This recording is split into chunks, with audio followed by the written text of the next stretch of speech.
جس دن حضور نے اعلان کیا نا کہ بھئی آج کل غربت ہے اور جہاد کا بھی وقت آ گیا، قحط پڑا تو لاؤ، حضرت عمر کہتے ہیں میں نے اس دن 2.5% نہیں 50% دینے کا ارادہ کیا۔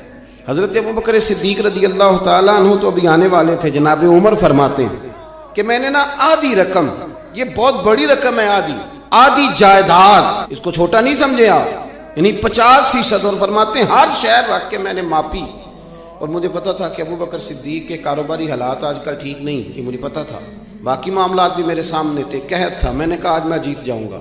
آپ فرماتے ہیں میں سارا مال لے کے گیا۔ اب میرے حضور کے پوچھنے کا انداز بھی، نبی کریم نے فرمایا عمر کیا لے کے آئے ہو؟ عرض کی یا رسول اللہ 50% لے آیا ہوں۔ آپ فرماتے ہیں ابھی حضور خوش ہو رہے تھے، دعا دے رہے تھے کہ ابو بکر بھی آ، سر پہ ٹوپی کوئی نہیں، پیروں میں جوتا کوئی نہیں، ٹاٹ کا لباس پہنا ہوں، ماڑا بندہ نہیں، چودھری ہے، زمانے کا چودھری، کروڑوں میں کھیلنے والا۔ کہتے ہیں وہ سارا کچھ ہی بوریے کا لباس پہنا، حاضر خدمت ہو گئے۔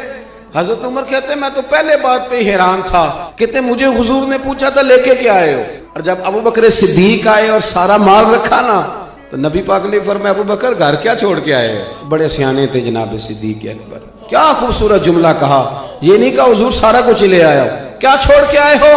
عرض کی حضور گھر اللہ کو چھوڑ آیا ہوں اور اللہ کا رسول چھوڑ آیا ہوں، میرا گھر خالی نہیں، اللہ رسول کا نام گھر میں ہے، حضور یہ نہیں کہا سارا کچھ لایا ہوں، ہر شے لے کے آ گئے، رکھ دی۔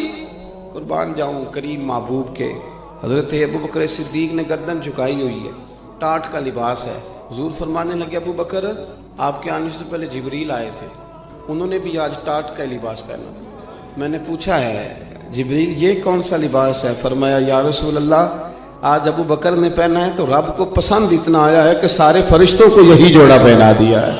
اب میرے نبی کریم علیہ السلام نے فرمایا ابو بکر ایک سوال بھی آیا ہے تیرے لیے، حضور حکم کریں۔ فرمایا رب فرماتا ہے تو سارا کچھ لے آیا ہے، تو نے ٹاٹ کا لباس پہن لیا ہے، یہ بتا تو اس حال میں اپنے رب سے راضی ہے کہ ناراض؟ حضرت صدیق اکبر کی تو چیخیں نکل گئی، عرض کی حضور میں کون ہوتا ہوں یہ فیصلہ دینے والا، حضور میں بڑا ہی راضی ہوں۔